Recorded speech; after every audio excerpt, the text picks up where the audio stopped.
And so another Monday dawns and the sun shines and we go to Pat McCart in Donegal. How are you this morning, Pat? Is the sun shining? Is your No, mind Jude, filled it's with not. light? There's two things wrong with that. The sun's not shining and it's the afternoon. No, Jude, no, the dark days are still with us, but the only thing is, Jude, I think it was yesterday evening, I looked out around about what was the 5:30, and there's still light in the sky. Jude, I'm one of those people that absolutely loves the longer days. And by the way, it shows I must suffer from ADHD or ADD or whatever. I just, each day I look out, how much longer is the light today? That's how sad I really am. Well, I'm the same. I'm the same. I mean, it's obviously too much time in your hands, Pat, and Obviously. so have I. But anyway, it's nice that there is a bit of brightness coming into it. Okay, we've got a packed program here. I must check the time because we mustn't overrun the time. Keep this tight and keep it brilliant. Shall we start with Gavin Robinson and David McCullough? There was two interviews last week that I thought were really worth commenting on. The car crash interview of the week was without question Nadine Dorries with your man Guru Murthy on Channel 4, which was absolutely superb. But hey, Gavin Robinson, after Sir Geoffrey announced he's pulling the plug on Stormont, and Poots had said that he was demanding that the checks on goods coming into Northern Ireland be stopped. Gavin Robinson went on to RT, and now, Jude, I've held the belief for years that there's almost some sort of thing when unionists go on RT that there's this soft peddling with them. They're given a free run. There's a hell of a lot of it. You know, it's almost they want everybody in RT wants to be seen to be liberal and you know tolerant and all the rest of it. And by the way, Jude, I would contend I'm willing to go on air and debate that with anybody at any time because there's a track record. But anyway, Gavin Robinson goes on the 6 o'clock news, and David McCullough. He sort of says, right, let me say something. He says, you guys could have had a deal with Theresa May. You could have a no border on the Irish Sea. He says, you took the word of Boris Johnson, and now you've got a border on the Irish Sea. He said, basically, you guys have messed up. He says, are you people working for the other guy? Now, Jude, you could see Gavin Robinson was shell-shocked, but here's the other point. I was so impressed with the way he put the question. I don't even remember what Robinson answered because it was the first time I've heard. Like basically what David McCullough said was, you guys have messed up every which way and now you're trying to blame everybody else. That's really what he was saying.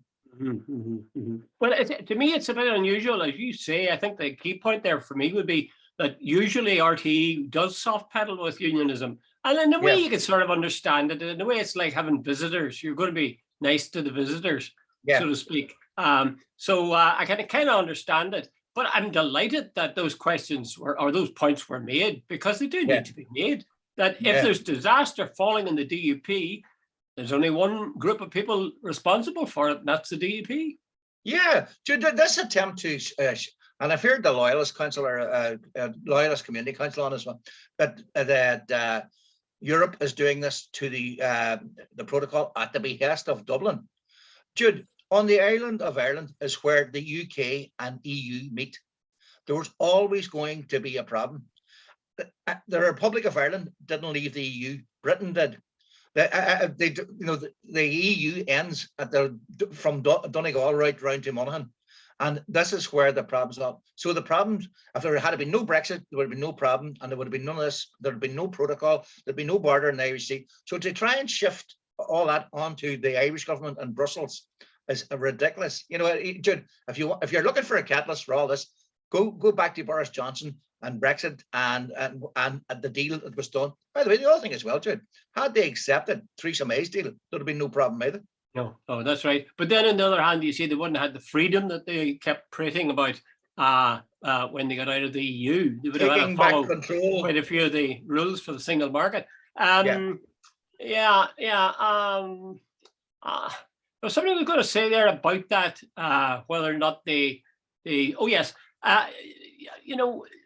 all very well for us to say, and it is true, of course, that the EU border is on the border, with Ireland, is on the partition line in Ireland, right? That's where the EU begins.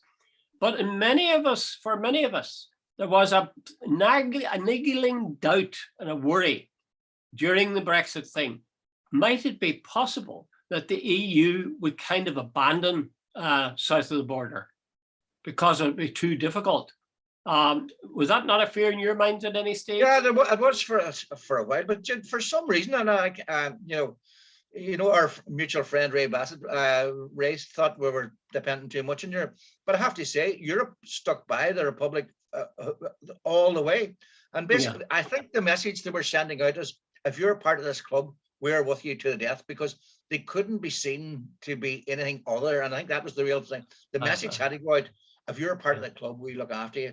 And had they treated Ireland badly, a lot of people maybe would have been looking to pack their bags and say, wait a minute, it's not worthwhile being part of this club. Yes, so it was in their own interest. It wasn't just simply out of love for the south of Ireland. But I suppose people also had the fact that when the Troika came to town in 2008 or whatever, they really put the squeeze on Ireland. So you are aware that the EU could be a powerful ally, but maybe a fairly formidable opponent if it chose to be. As well, yeah. If you talk to the Greeks, you'll certainly get that. If you talk to Ray Bassett, he'll tell you as well. But anyway, I'm absolutely delighted that we've been treated as that. And my only fear would be that, remember the time they got, was it Theresa May or was it Boris Johnson met with Leo Varadkar, and they had a chat, and a walk, and that solved the backstop thing. The backstop thing turned into something else. I'd be a bit uneasy about that. I can see how logically Leo would have sort of closer links in a way with Britain because, well, we live closer to Britain than most of the rest of the EU. But I'd worry about him being in there and being the sort of bridge. I know Ray Bassett believes that's what Ireland should be, a bridge between the EU and the UK, because we do have a lot of UK links as well. I worry about that, because if we get singled out from the pack, we're finished. We're finished. No, well, Jude, that hasn't happened. But the other sort of question you do have to ask, are we closer to Birmingham or to Berlin?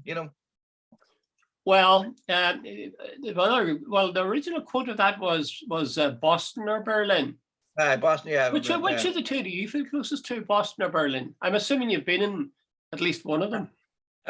No, I've been in either of them. I've been in Munich and in Germany a couple of times, but I've never been to I've never been in Berlin either. And I've been to New York a couple of times, but I've never been to Boston either. Well, when you feel closer when you're in Germany than you would be if you were in, say, the States. No, Boston, they speak the same language, whatever, and there's a lot of Irish ancestry there and so on, so on. So I would presume I'd feel much more comfortable there than, I don't speak German and I wouldn't understand the culture there. I'd feel the same way, but that I don't think you can then imply from that we therefore should be forming a customs union with America.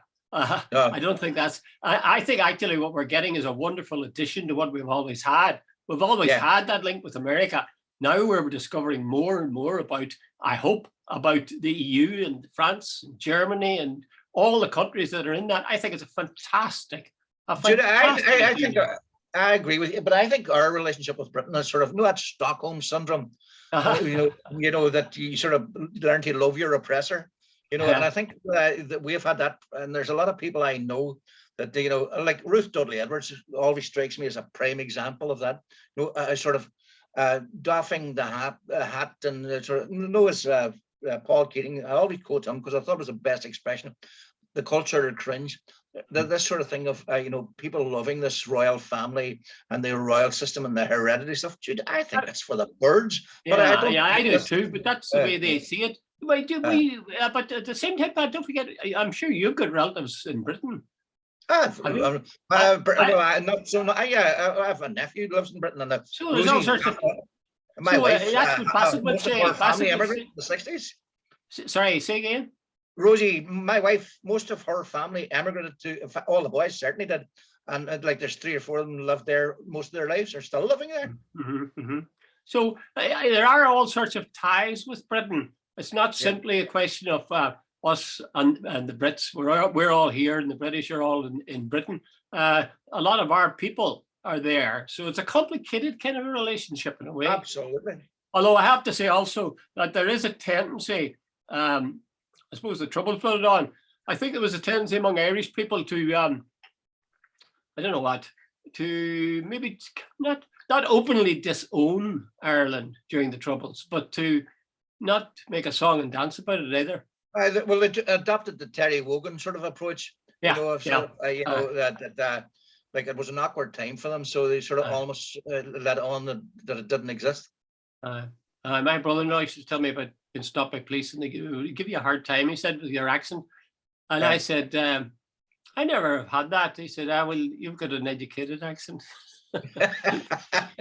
Anyway, okay, let's go on to one that was a story that was on Talkback this morning or this afternoon, and that was Glasnevin, the Glasnevin Cemetery wall, commemorative wall, which lists, I gather, I've never seen it, but I gather it lists all of the people, not just the Republicans who died in the struggle for partial independence, but the well, what is on it? Is it it's called a necrology wall. It's all those who died during that, I think, period, maybe 1919, 1923, something like that, 1916, 1923, and so on, the Civil War and so on like that. Now, including the British. Including the British soldiers and other. Now, the claim is that that is put up on the wall without prejudice, all just the names of all who died and so on. And there's a part of me says that's fair enough, and then there's another part of me says, wait a minute, it shouldn't. Like, here's the point. No, I'll start again. I wouldn't have vandalized the wall, and I wouldn't have taken it down, but I think the mistake was made in the first place of putting up British soldiers and RIC men on the wall. There's no other country in the world. I wouldn't expect. There's a war memorial in the Diamond in Derry, and I don't think you'll find the name of any German soldiers remembered there. I don't think if you go along anywhere in Trafalgar Square or anywhere else, you will find the Germans who tried to murder British citizens will be remembered on the wall. If you go to France, I don't think you'll find on walls commemorating the French resistance, people shot dead by the Germans. I don't think you'll find the names of the German soldiers who shot them on the wall. And I honestly, one of the things that Charlie Flanagan, people have, I know who's on another one of those people who's on the Ruth Dudley Edwards camp said, this is a one for the bullies. No, it isn't. It's a sort of thing. We're being asked to pay tribute to people who oppressed us.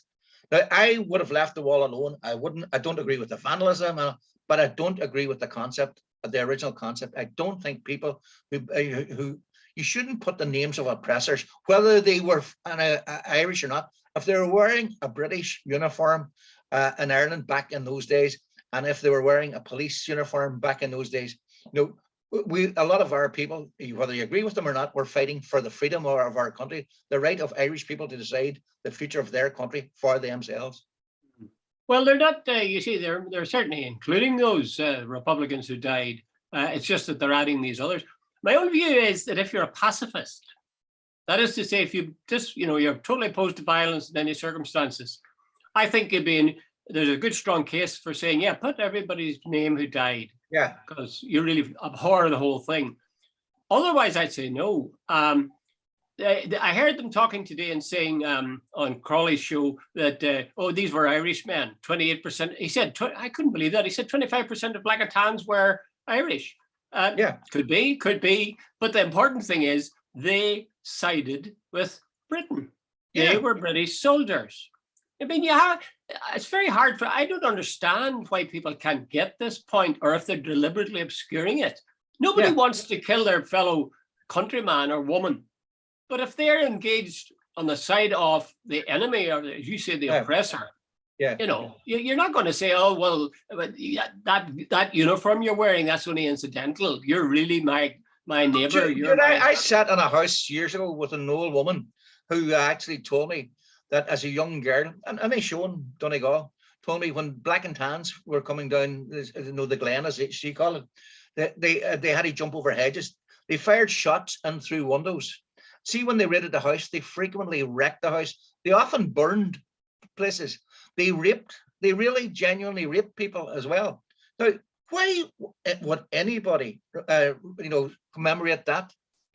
These people were not, the black and tans, a lot of them were farmer prisoners and so on, and they were sent over to Ireland to brutalize the people. So putting their names up on a wall, Jude, I'm trying to sort of say, like, we should be tolerant, but we shouldn't be ridiculous. Well, my own feeling is that if you don't ask people to do something you would never do. Yeah. Now, you will not get on the north anywhere beside the British soldiers who were killed, or you see men who were killed, or you see people. You'll not find any IRA or INLA names. And if there was a suggestion that those should be added, all hell would break loose. Exactly. That's the point. It just wouldn't happen. And you talk about feeling guilty. You'd feel bad if you took a hammer to it. They would be lining up to bring up their hammers and smash it. Yeah. It just wouldn't happen. So I think that's the Achilles heel for anybody who argues in favor of that wall. Are you doing the same thing on the other side of the border then? And if you're not, don't give us that. Don't give us that, except you're a pacifist.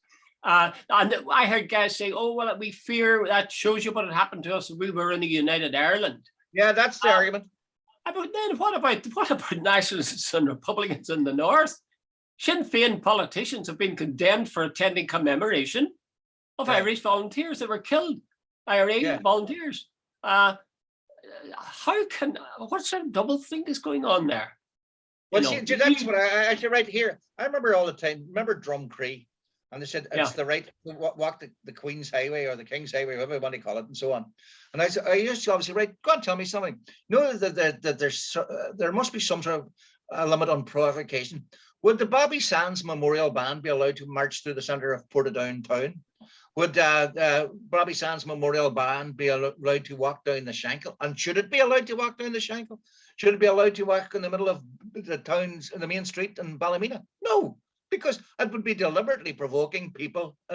So walking down the Oban Street or the Garvahi Road, why are you doing it? Or why do you walk through Balahi? And there was 200 houses in Balahi, I think, about 1980. One of them was occupied by a Protestant.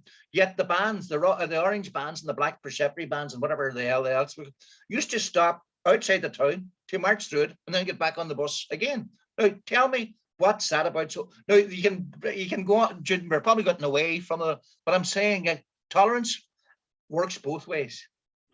Well, I think I would agree with you, but I think you need to keep in mind that for many unionists, normality or normalcy is the way things are, or they were. That is to say, normalcy was the 1950s, when the Orange Order paraded and many Catholics came out and waved at the band as well, we're told. I don't remember that, but that's what they tell me. So that's I always try to put myself in the shoes of the average unionist, or at least maybe that more hardline unionist. And it would be, I suppose, that we are the normal situation where people march if they're Orange Order and so on, and you don't have treacherous people who want to destroy the state having their names honored or having their bands marching or anything like that.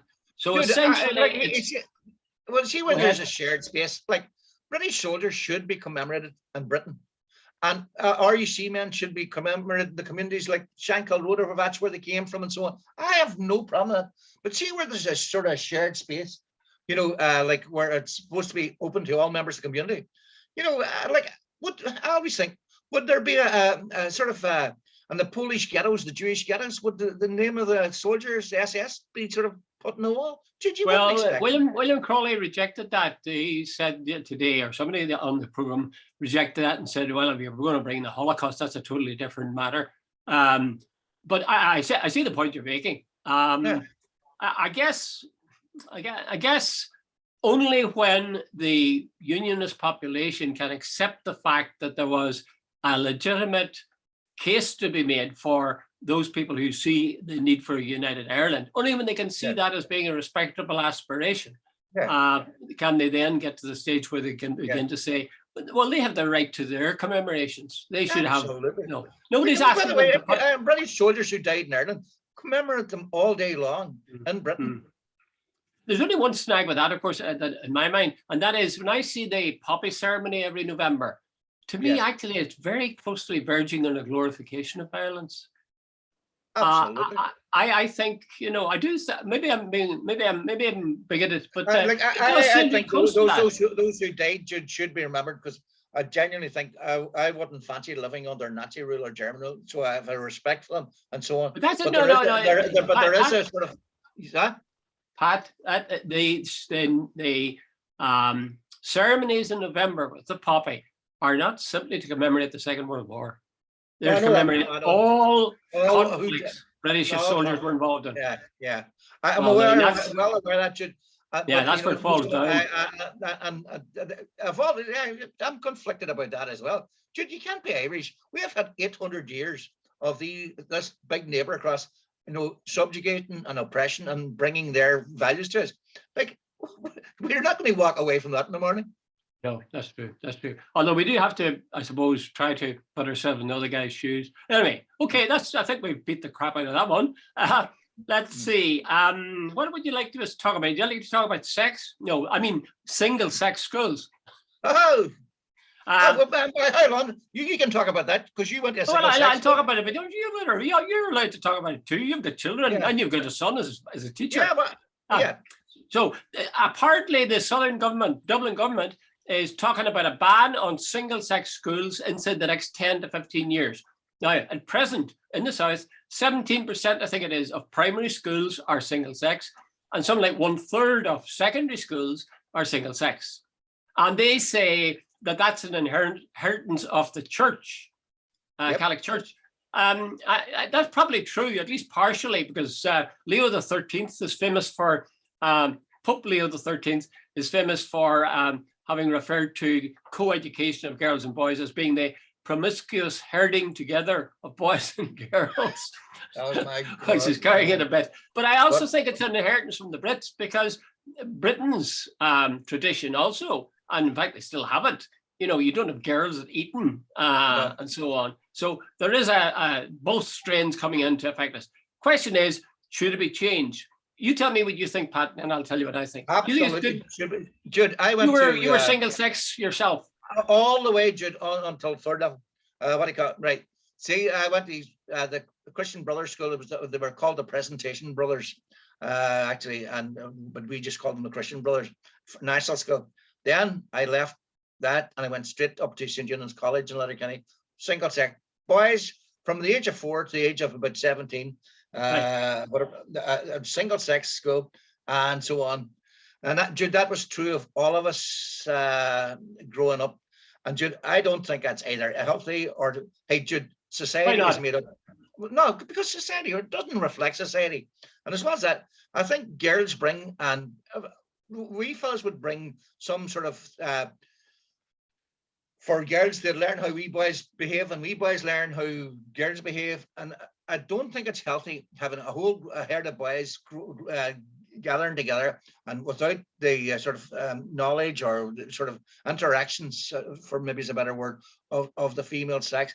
I think my son's a deputy principal of a school, and it's a mixed school, and I've never heard him saying it's any different, that there's good people and there's bad people, but I think it's a healthier society. It helps kids integrate. They don't see girls as the enemy, or they don't see boys as enemy. They know there's good people and bad. Jude, I think a lot of boys years ago had trouble with people of the opposite sex because they didn't know them. Well, you did all right, Pat. Yeah. I'm going no further with that. Well, I probably agree with most of what you're saying.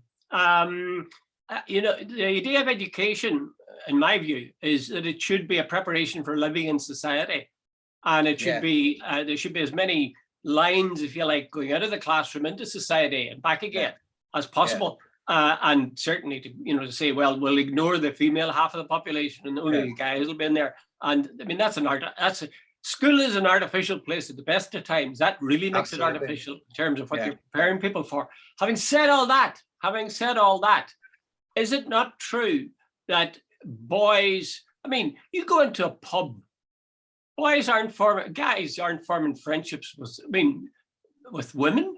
Like if they're going out with women, fine. If they're the wives, fine. But there's no way you'll find men and women mingling together and as friends. Doesn't happen. No, but it just, so like we all, like I have sisters and so on, but I think, and it's not true of everybody, but I think a lot of guys had problems with women, had problems in relationship with women, because they were brought up in a society where the Catholic Church had a big role in this as well. Jude, let me tell you a quick story. It's a true story. There was a certain priest in Anishowen, and they went the youth club. It's a wee village. Not even say the name of the wee village, but they had a youth club there, and the guys in the youth club and says, "Father, and this is way back in the sort of the 70s. We want to hold a disco in the village hall." And the priest, they said, "Oh, the priest is I okay?" And the boy says, "Father, is that all right?" No, priests are very right wing, and he says, "Hey, no bother." And he says, "Yeah, the boys can have it on a Tuesday night, and the girls can have it on a Thursday night." By the way, that is a true story. Because the guy actually told me that went with it, and that was a sort of reflection. And Jude, if you're the academic, have you read a lot of the literature written in the 40s and 50s about the kind of society we were living in? Repressed, sexually repressed, and women were, Adam and Eve and all this sort of stuff, and women were the temptation and all this sort of crap. Jude, I think we need a society. I'm not saying we sort of go to the other extreme, but hey, Jude, anything that reflects normality, to use your word earlier on, mixed schools reflect society. Single-sex schools, it's not. We're in Donegal or wherever you are. It's not all men live here. There's men and women. Right, that's true. All that having been said too, I think that if you look at the situation at present, you have boys in one lot and girls in the other school. I think single-sex schools are bad for boys because it sort of brings out the roughness in them. I think, when they get together, they tend to be, I tend to act tough. Who's the alpha male here? Macho, very macho society. On the other hand, for girls, they if you're talking about academically, girls do better in single-sex schools than they do if they're mixed. Now they say the reason for that is that girls don't have to be thinking all the time, what are boys thinking of them? Girls, for example, will choose math and this is maybe I'm out of date with my comments, but that girls tend to go to the arts subjects, whereas boys tend to go to the science and math subjects. And girls didn't like to do it because that was seen as, they mightn't think of you as a girl if you were in a class with boys. I don't know how true that is, but I could see how people would make a case for it, that some might seem as less. See, guys don't particularly like smart girls. That's the truth. That's the truth. So there's some girls, they believe, kind of repress their abilities, their academic abilities, in order to keep, the flavor of the month of the boys. One last question on that, Pat. I know because we've spent too long on it. We really have to shoot. We'll do one more item. But what do you think of uniforms? You in favor of school uniforms? Well, I'm going on. There was a friend of mine who's a principal years ago, and I actually said I disagreed with uniforms. He said, "No, Pat, you're totally wrong." And this is a guy from a very working class background. He said one day he said a really big time. He said he really had enough of it when he actually introduced the school uniforms. We're talking about 40 years ago here, Jude. He says this guy came in with, I think it was a Manchester United, one of them sort of replica shirts. He says, Pat, cost way even back then 50 or 60 quid. And he said the guy walked into that, he says, just to show everybody he had the money to. And he says, a lot of kids who were from less well-off backgrounds were made to feel, inferior because they weren't wearing Nike trainers and whatever. So he says the uniform was a way of equalization. Now, Jude, if it's done from that perspective, I think it's probably a good thing. Now, I know some people saying, hey, uniforms are an encumbrance, an expense for a lot of poor families. But it probably, if you think about over a period of a couple of years, it's probably a good thing. Well, it's an interesting thing that I find myself torn. I find the sight of kids in uniform really very pleasing. I find that, I like it. It looks well. You see them at the bus stop or whatever, and it looks good. Especially if they have some restraint in terms of things like the length of the skirt and so on. But having said that, I taught for about 8 years in high school, and only none of the schools. I was thinking for a moment maybe the Craigan had. When I taught there for 3 months, but that was an all boys school, and there was no uniform there. and no, the idea of a uniform in Canada, they didn't know what you're talking about. Yeah. The thing I found is that the kids adopted their own uniform, and the rule was jeans, sneakers, and t-shirt. Yeah, That was it. yeah. And anybody who dressed up, girls wouldn't even dream of trying to dress up. And I don't think guys would try to pull smart one and say, look at me with my fancy shirt. You know, the only way they'd compete would be on rude slogans on their t-shirts. How expensive they are. Absolutely. So I'm not sure that we I don't think it does it. Maybe I know the argument was given to us, or I've heard people make, is it the made for loyalty with the school? And if that's the case, I say all the staff should have to wear uniforms too. Yeah, exactly, Jude. No, the guy, no, Jude, I can't. There's no way I can stand over it. He was telling me it was done for a very good and genuine reason, and I'm taking it, Jude. You can probably argue it from others, sort of, where's does the individuality go? And if somebody wants to wear whatever their own clothes, what's the problem? They're not in prison. You could come at it from that angle. But Jude, if it's to level everything up and it's to sort of stop this sort of somebody looking down somebody or whatever, that is just done, hey, right, we're all in this together. Fair enough. Yeah. Well, I think it's something they need to think about rather than just passing an edict. And people should be encouraged to think about it, because it leads you back to the question, what the hell is education for anyway? And I think that's a question we don't ask half enough. I mean, there's a lot of people wringing their hands now and saying, oh, will it be will it be a hybrid leaving cert this year or not? Well, you got to think back beyond that and say, well, what are we trying to achieve with these kids? Hey, Collins, you're a doctor of whatever it is. What do you know about classical music? What do you know about art? Nothing. Well, very little. Very little about classical music. What's the other thing? I know nothing about anything, basically. You know, even for, pardon the grammar, even.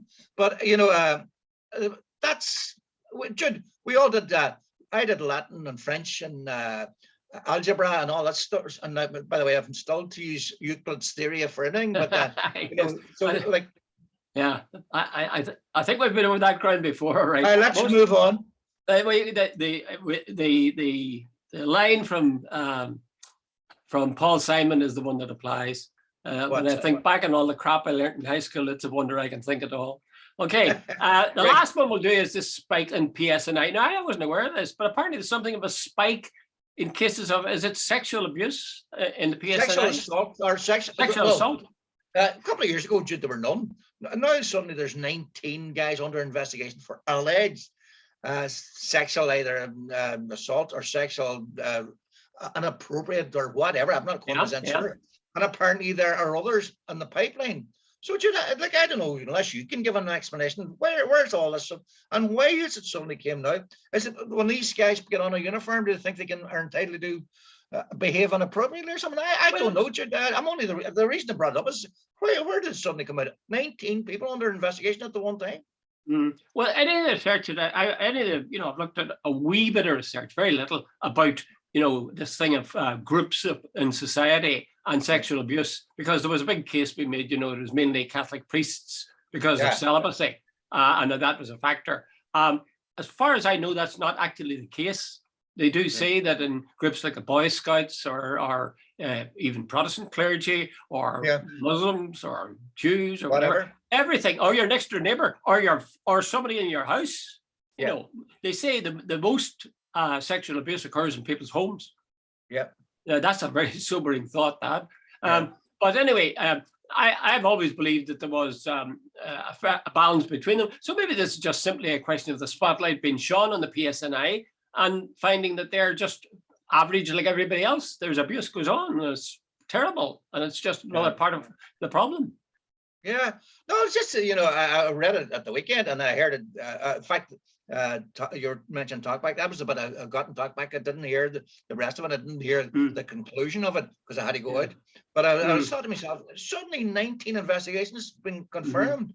And from what I can gather, there were no investigations about a year ago, but now there's 19, and apparently there are others coming down the pipeline. Might it be? I mean, maybe there's no link at all, but the cops in the States have been under scrutiny, not for sexual abuse, but for the attitude of black people. The Met has been under the spotlight in terms of racism. And in terms of, there's a couple of women killed by cops in Britain. Remember the guy, the policeman that arrested the girl? Arrested the girl on the public street. So maybe that's a part of it, this thing. We should be looking at the people who are supposed to be protecting us and seeing if they're playing straight. Because that actually is a truly shocking thing. That I do believe that there's no doubt in my mind that the people who are in charge of us, in terms of physically restraining us or whatever, as policemen, they have to work to a higher standard than the rest of us. They have to, because we must trust in them. If you don't, the whole civil rights thing, a large factor was the way that the police responded to protests. That's what set the ball rolling. So it just shows you how important police are. Yes. On that note, Dr. Collins. Okay, right. Okay, I think a point very well made. Indeed, yes. You have no jokes? No. None that can be told over the air. Oh, by the way, somebody got on. Hold on before you go. Somebody got on to me about the use of our language the last day. Oh, really? How dare they? Bloody nerve. They said, do you two people think you're at a pub? And I said, we should be so lucky. Did you not tell them we're in a mental pub? A pub of the mind. Well, listen, there was one I was going to say something there. I've put up these podcasts as videos, right? And I've now left it in such a way that people are able to make comments, and there's quite a few complimentary comments going in. But I was thinking our two listeners or viewers should be aware of the fact that we're open to people suggesting topics for discussion, or addressing a particular knotty problems in society, because we're only too happy to solve them. Yeah. Okay. Unravel the knotty problems.